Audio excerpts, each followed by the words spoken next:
Hi guys, just about this video that I'm editing now, just to warn you, this is a laundry video, which means I'm just going to talk for a long time. It's like a visual podcast, so enjoy the conversation. You don't have to watch it, you can just listen to it as you do your laundry or whatever you want to do, okay?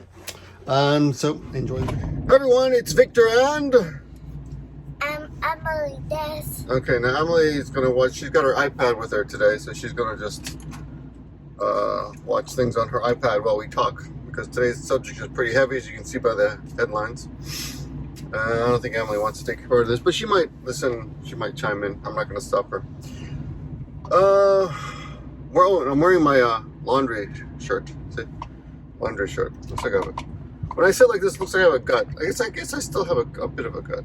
Yeah, that's part of being an adult. No, that's just a rationalization. Hold on, there we go. Okay. Coming up on a red light here. Darn it. Internet. Damn. Just a second. You need internet? Okay. Hold on. Let me hook you up. So this morning I woke up and I was thinking about what it means to be an adult. And one thing, maybe it's a rationalization or something, but I thought my visa bill kind of means I'm an adult. Because I don't feel like I'm an adult, but I'm surprised that I'm paying $1,000 a month on my visa bill. Every month, almost without fail. It's like my average. Sometimes it's like $800. Sometimes it's more. But I feel like, I guess that's part of being an adult, is having a hefty visa bill. But I decided this month, I decided 2 days ago actually, I don't want to do that anymore. So I put $500 in my pocket, and I'm going to pay everything with cash for the next month to see how far I can go on $500. Because, it'll be cheaper than $1,000, right? So we'll see. But there's a lot of things that seem strange to me now that I'm an adult. And I guess, I don't feel like an adult. But look, I got a kid over here. Kids still make kids. Well, some kids do. But in America, kids make kids, right? So just in case you're wondering where little Victor is, he's at his grandparents' house. So today... Usually on the weekends, one of them will spend the night at Ji-chan Ba-chan's house, and one of them will stay home with us. It's good for everybody, I guess. So to be honest, I prefer both of them to stay over there. But when they get together, they're like little demons, They're too much. Or they'll fight or something. So although the grandparents love to have one of them over, they don't want both of them over. Too much of a good thing, I guess. And, we like to give them a chance to interact. My son's favorite human being is his grandpa, which you might think makes me jealous, but I'm not. I guess I am a little bit. I guess I'd rather be number one, but I'm not. I'm happy that they have a good relationship. I never had any relationship with my grandfather on my father's side, and I had very limited relationship with my grandfather on my mother's side. And when he passed, I didn't really feel too much because I hadn't seen him in so many years. He died at 95. My father's father I never really knew. He was never in the picture. I never met him even once. I don't think I ever even saw him. They had no relationship at all. But my mother's father was like the patriarch of our family. Is that the right word? I think that's the right word. He's basically the godfather, and they called him, his name was Victor too, and they called him Don Victor. And he was a very rich man from the city of Arequipa in Peru. And he lived to be 95. His wife was my grandma, and she was a very jealous woman. She would often tell us, "I love you more than your other grandmother." And she would tell all the kids that she loved them the most. She was one of those women. They were very wealthy, that part of my mother's side of the family. And in Peru, I think they don't really have much of a middle class. It's either you're wealthy or you're poor. My father's side was poor, my mother's side was wealthy, but my father became a professional and moved to America, and he did better than anyone in Peru ever did, including maybe even my grandfather, And you know what? It's raining today, but I'm going to give you guys the scenery. Although it's not much to see, it's just rainy clouds. So I'm going to flip the camera so you guys can see what I'm seeing for once, instead of always looking at my face. So this is what I see when I drive around, when I drive on the road.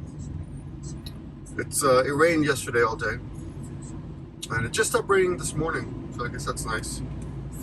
I feel like the earth is quiet after it rains. The water kind of creates a layer of insulation for the whole world, and everything's kind of quiet. Anyway, when my grandfather died, I didn't really. When my grandmother died on my father's side, I felt sad, and that was like 30 years ago. I remember crying a little bit when I heard it on the phone. She was a really nice old woman. Of course, she died of stomach cancer. Apparently my brother was in Peru at the time. She died in Peru. And he was there when she passed. I think my brother kind of sees that as a victory in a way. I don't know. He seems to be a little proud of it. Though I don't know. Yeah, that was sad. She was a really nice old woman. She was uneducated and sweet, and she raised animals in her house. She was kind of a country woman who lived in the city. I remember going to her house when I was a kid, and she always had like ducks and chickens and guinea pigs and running around on the roof. And sometimes she would cook some of them for dinner. And those, that's my first experience with death, I guess, would be thanks to her. I came by myself one day. I traveled to Peru by myself when I was like, I think 15 or something, 16. No, I must have been 17. And she handed me a duck and a knife. Not in that order. I mean, in that order, yes, duck and a knife, but yeah. She handed me the duck, and she goes, "This is for you. We've been waiting we're gonna have this duck for dinner in your honor." And then she gave me, I think it was a bowl and a knife, and I had to cut the duck's neck, bleed it out, and then they cooked it for dinner. And I remember they put the duck's heart on my dinner plate. It was supposed to be a sign of respect, or in your honor kind of thing. They killed the duck in my honor, but it was supposed to be a lucky thing for me to get the duck's heart, but I was basically disgusted, to be honest. I mean, I did it. I killed the duck, and I think it's something that all kids should know. Like taking a life, man. When you eat beef and pork and all that stuff. I was watching Southland. Southland's an old TV show. Not that old, about 10 years old. Very good show. Unfortunately, it was canceled. It was a very abrupt last episode where they wrap everything up in a kind of not the happiest way. But if you ever see that show, it's great. It's a great show. They're showing it on one of the streaming services here in Japan, so I hadn't seen it in years. So I watched it again. Streamed the whole series. I think it's like five seasons. Anyway, in one of the episodes, they hear someone screaming, and they run into the house, and it's a guy butchering goats. And one of the guys is a Hispanic cop. He tells his white cop, "Where do you think meat comes from?" And the white cop says, "From the supermarket, wrapped in cellophane and on styrofoam, trays and stuff like that." And of course not. Meat comes from animals. And I think children should know where their meat comes from. So I was educated that way by watching. I got to see. I got to kill a duck by myself. That was not a happy thing. But I guess I don't know if it taught me much, to be honest. Maybe I'm not really much of a good example of my own advice, which is we should teach children about death. But okay. Anyway. So I came to Japan like 33 years ago. After the first year or so, I got a call from my friend Jeff, who I'd spent years. I met on my travels. I was hitchhiking in Peru. I met him. We hitchhiked all through Brazil, Argentina. Came back. I spent like a year down there, about maybe 10 months. Came back, lost touch. A year later, he calls me up. I'm in New York City driving a taxi and finishing up my university degree. And he hears I'm driving a taxi. He's like, "That sounds like fun. Can I come out there?" I buy the ticket for him. I remember I bought him his airplane ticket from California. I paid for his taxi license, education, and he came and he paid me back. He paid me back he always paid me back. But we had that kind of relationship where we would lend each other money and always pay each other back, and we'd help each other. And it was weird because we weren't like we were men, you know, or we were pretending to be men. I guess at that time I must have been 20 or so. I was driving a taxi, so it must have been 20. I think you have to be 20 to drive a taxi. 21, I don't remember. But they have rules. So anyway, we drove taxis together in New York for a while, and towards the end of that, we were heading in different directions. I was going to save money and come to Japan. And he was going to save money and go to Alaska and count fish on a boat. So they have some kind of program where he was a biology major. He was going to count fish on a boat. So he needed money to get out to Alaska, where he would find a boat and then get a job counting fish. Apparently it paid pretty well. He never told me about that experience. I don't know much about that. I wish I had known later, but anyway, he did that, and I went off to Japan. About a year later, after that, or less than a year later, he calls me up. Oh, we were in contact somehow. I don't know how we called each other. Yeah, I guess we had telephones back then. This is pre-internet and pre-telephone. Pre-internet and pre-cell phone days. Anyway, he wants to come to Japan, so the same thing. He comes out to Japan, lives with me for a while. I don't remember if I bought his ticket that time. Maybe I did. Wouldn't have been a big deal. I'm sure he would have paid me back. We lived for a while together. Then I was told, hey, I'm not allowed to have roommates because I had him in my one-room apartment, which was subsidized by the company I was working for. I think he had to move out. Oh, and then we found another house together. Yeah, I moved out. I lost that job. My contract wasn't renewed. Though I had a really skebe boss. Skebe means kind of a oversexed boss. Like he was looking for a woman. He had been divorced and he wanted a gaijin woman, so he fired me, or he didn't renew my contract. He let my contract expire, and he got a woman who he hit on relentlessly, and she didn't want anything to do with him. But anyway, so I found a new job, new house, new apartment. I was renting a house, and he came with me. And we had a falling out, lost touch over a woman. There were things that, you know the old bros before hoes expression. Well, that was a problem, but that's a story for another day. Anyway, he moved out. I had a really serious girlfriend then, but then she broke up with me a year later. And I called him, and he met me, and he was like, dude, that sucks. And even though we were kind of on the outs, kind of repaired our relationship after that. And ironically, it wasn't even the girl who broke up with me wasn't even the girl that had come between us, you know. Anyway, we were friends again for a long time.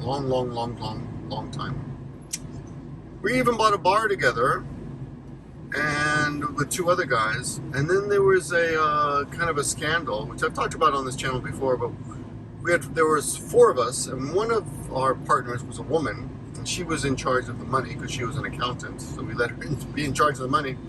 Unknown to all of us, she had been siphoning money off from our group to pay for, this is what I heard, I don't know how much of this is true because I had left by then, but apparently she had been stealing money to pay for her friend's heart transplant in the Philippines. She was a Filipino woman.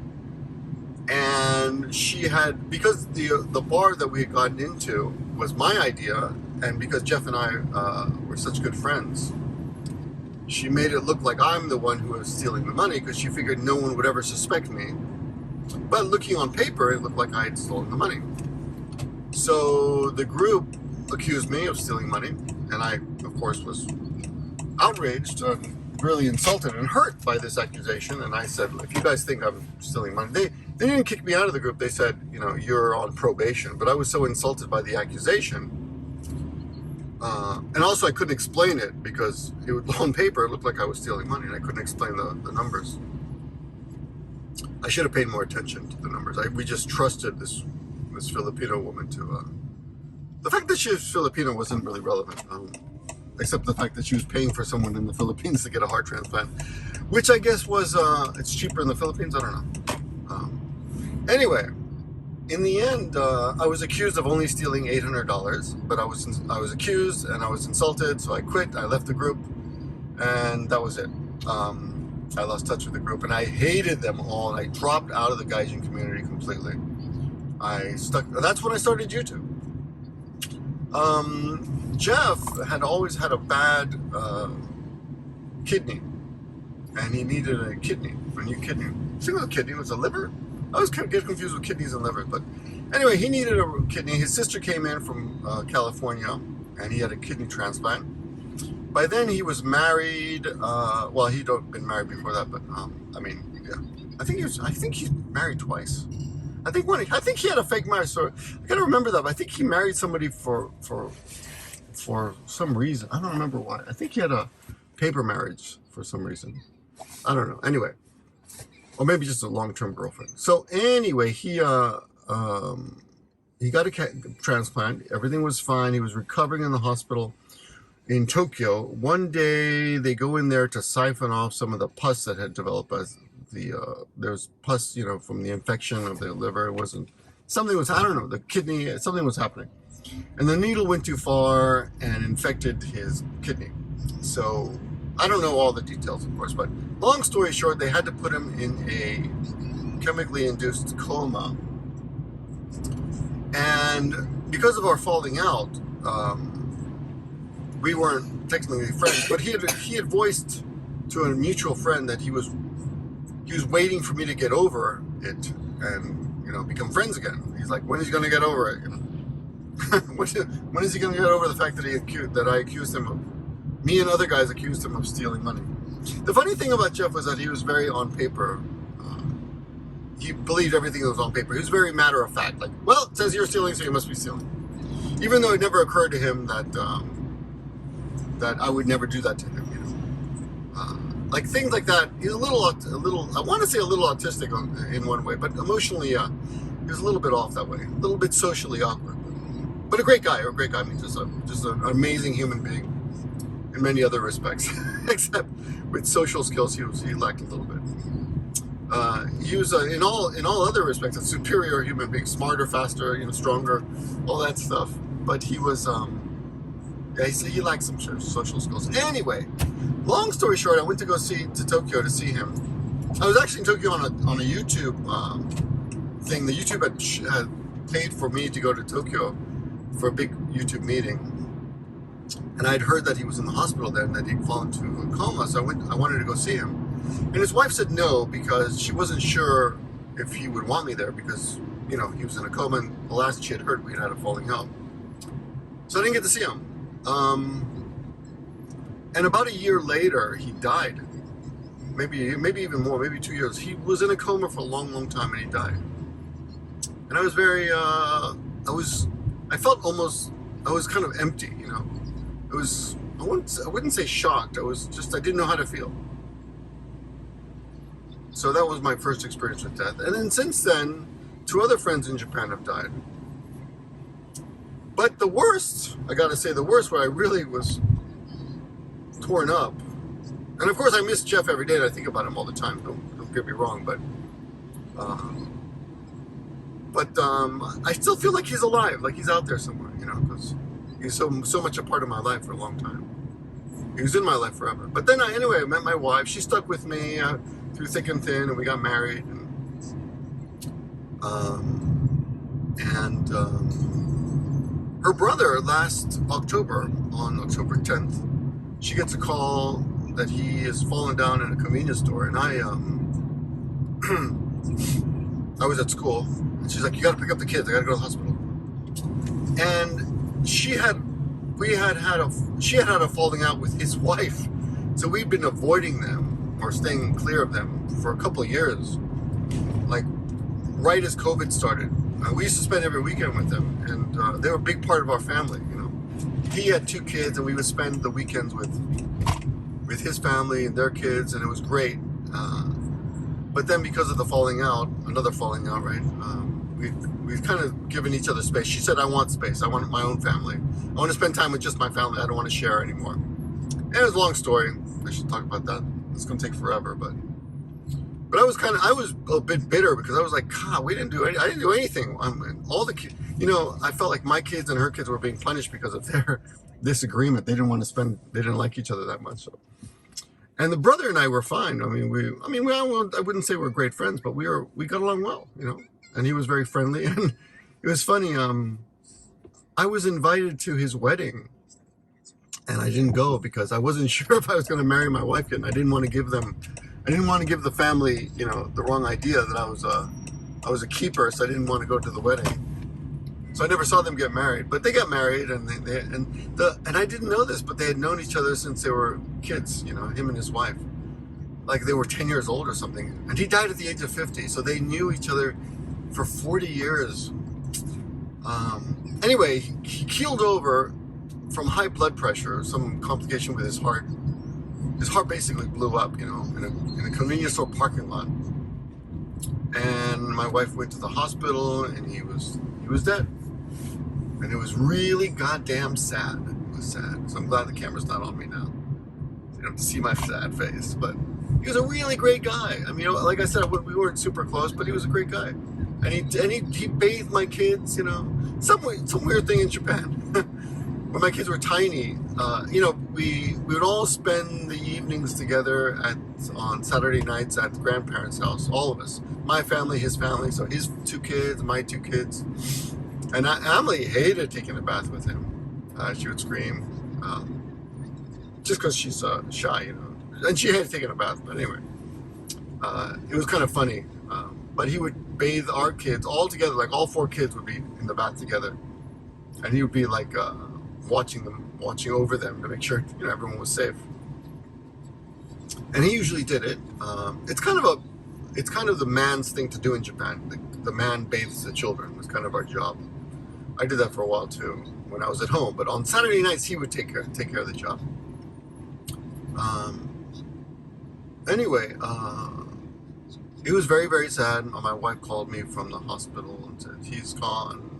My brother, Oni-san. It's a funny thing. I always called him Oni, even though he's younger than me. I called him Oni-san, which is means older brother.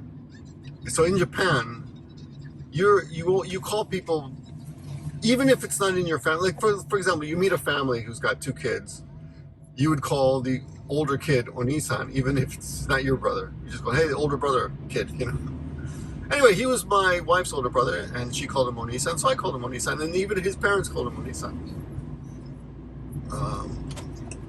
And yeah, he was our brother. And it was very, very sad. And the weird thing is, like at the hospital, the wife was still slightly under that,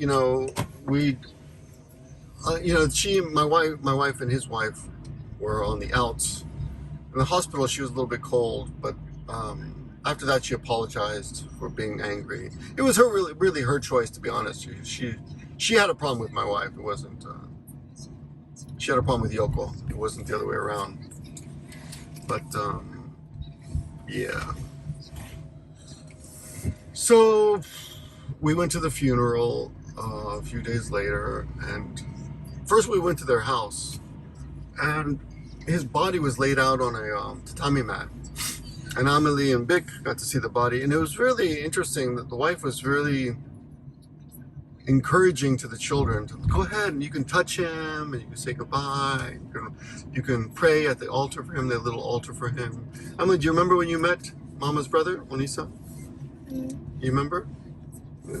And Emily built a little, even at our own house, she built a little altar for him, and she puts flowers in it and stuff, and she draws pictures for him all the time.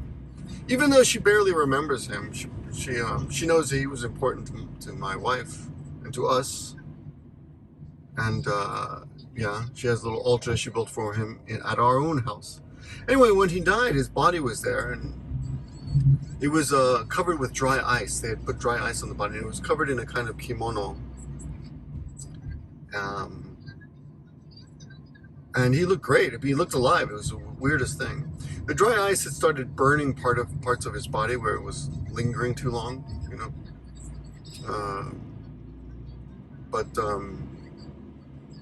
Yeah, that was the first step, you know. So first, the body is kept at the family's house for a while. Then the body's transported to the funeral home. I'm gonna go this way, Emily. Okay. The body's transferred to the funeral home, and go ahead, look at your iPad. I'm going a different way today to prolong the trip a little bit. Oh, look at this bird over here on the right. Look at the bird.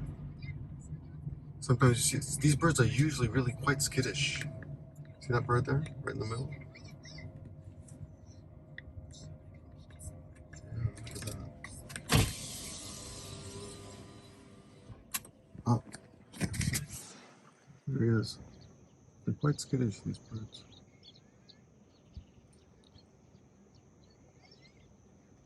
They usually fly away. See the other ones in the back there? They're called sagi, which also means, they're called sagi. He ran away. He flew away. They're called sagi, which also means fraud, which is kind of a funny word. Okay, back to the conversation here. I guess I'll flip around the camera now. Emily's on her iPad now. So, anyway, at the funeral, of course, we all wear black.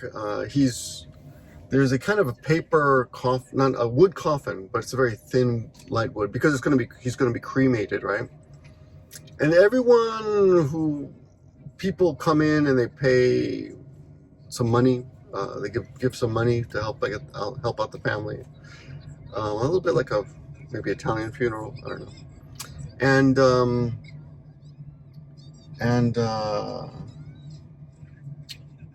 And they have flags like all around, lining the walls that have people who contributed money, people who are important to the family. I thought we should give like a ton of money, like $1,000, a couple $1,000, but I had no idea what the situation was, but they're like, no, it ended up being like some weird number, like 33,000. I don't understand why, but apparently, yeah, there's certain numbers. I have to look into that. I used to know the reason, but it's been 6 months or so. There's a reason for it, but they said, no, this is enough. But, I feel like we should help the family more. I like this. I wish I could show you guys more. This is where I'm traveling now, right? This is the country. We're in the country now. Whoops. Let me see if I can. Yeah. But the good news is that there are birds here with insects in their mouths. We're really in the country. The good news is that the feud between my wife and his wife was over. She apologized for being so cold. But the other good thing is that we learned about their life in the last we hadn't seen them for 2 years, really. We'd kind of stayed away from each other. But we would cross, when we visit the grandparents, we would sometimes see them. And we'd see them at New Year's just for a few minutes, and take a couple of pictures with the kids. But it was very awkward. But the good thing is that he got to spend the last 2 years with just his family. They made we saw all these pictures of the last 2 years that they had spent together. And at the funeral, they had this big collage of all the pictures. And I learned then that she and he had basically grown up together. Like they met each other at an elementary school, and they had dated and they'd been together forever. So literally 40 years they'd known each other. And that was really nice. It was really sad. And she gave a speech. She gave a speech that was so long that the Buddhist monk was like, hey, come on, you gotta get him. And then we went off. All these people came, and so many people cried, and everyone lit incense and prayed at his coffin, at his body, you know. And that was really sad. A lot of crying. Big trays of sushis.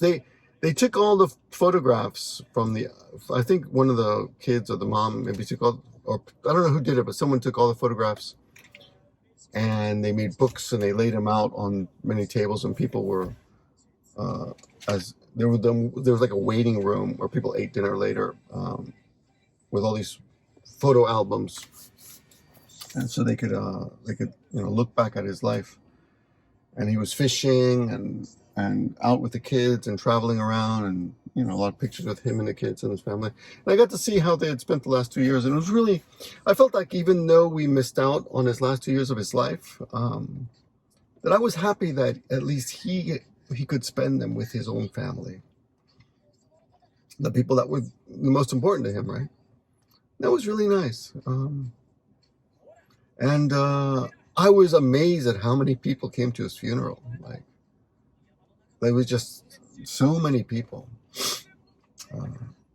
Anyway, his wife gave a big speech. A lot of people gave speeches, but his wife gave a big speech, and I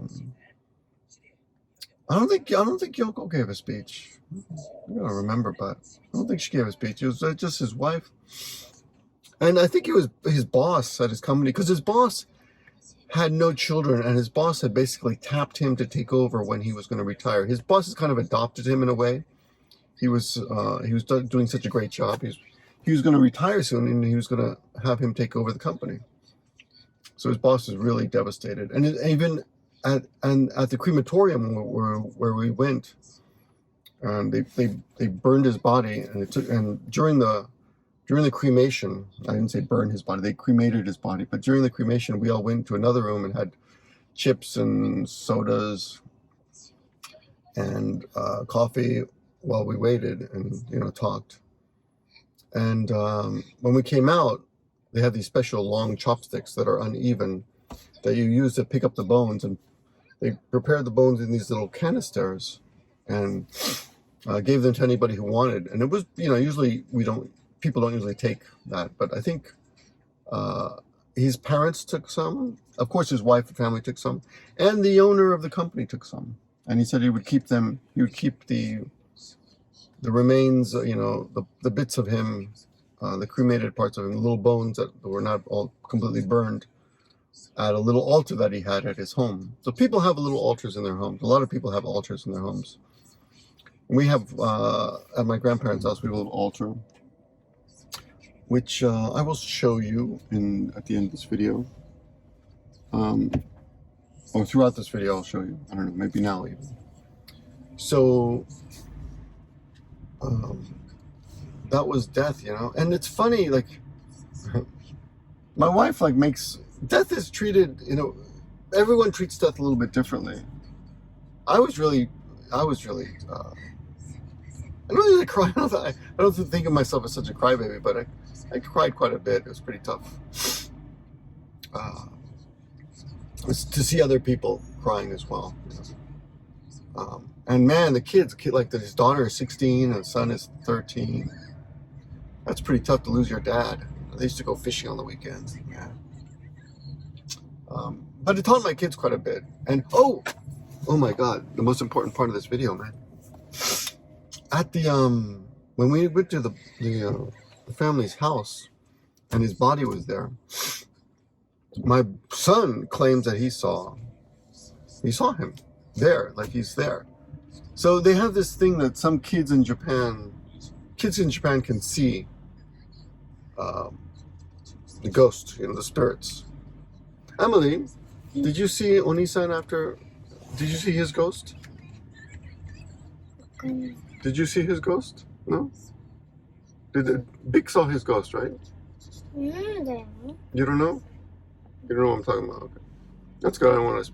So when I started talking about this the other day in this video, 2 videos back, when the interview with little Victor, as soon as I broached the subject, she's like, stop it. I don't want to talk about it. Because he claims he sees Onisan sometimes. And my wife like encourages him. I'm not a believer. I don't believe in that stuff. But, you know, I don't know. I don't know what other people see. He seems to think he sees his dead uncle. And you know what? We talked about this with his wife and the grandparents, and they're like, they believe it. Everyone believes it, and they're kind of happy. They're like, oh yeah, you see him? They're excited. They want to hear details. And what was he wearing? What did he look like? And my wife kind of avoids it with me because she knows I'm not a believer in that kind of stuff. I would say I'm a pretty spiritual person, and I love life, and I love, you know, I see beauty. Little things like this I think are beautiful. You know, I could stay out here and just stare at nature all day. So I'm more of a David Thoreau type of person, but I don't know if I believe in ghosts, but it really made them happy to know that Onisan was still around in a spiritual sense, and he sees them every day. Oh, here's a bird. See that? So that was kind of gratifying for them to know that Onisan was still not alive, but around. Oh, it's a duck too. I don't really see ducks here. Okay. He's off flying away. Duck, they must be friends. It's a mallard. Yeah. Anyway, that's the end of the video, basically. I just wanted to tell you that ghosts exist, spirits exist, and my son sees them. So my son sees dead people. Yeah. That's a thing. Now, the way my wife deals with his death now is like, even though it makes me sad, on the 10th of every month, I remember him. And I sometimes call the grandparents and say, hey, today's the anniversary of his. In English, we say anniversary. Japanese don't use the word anniversary for negative things, only positive things. But my wife says, you know, she uses his death like, you better eat healthy or you're going to die just like your uncle, you know, can't have too much salt in your food. You get high blood pressure, you're going to die just like your uncle. Things like that. Anyways, but she has a very lighthearted attitude about his death, like it's just part of life, which I guess is good. I'm sure she misses him, but anyway, so we're here, so I gotta go. But thanks for watching. You want to say thanks for watching, Emily? What? That was it? Bad pronunciation, but that's okay. All right, thanks, guys. Give him a break because he sure deserves one. And when he's back from his break, you'll see his parts made in Japan. He is the Iron Man. So give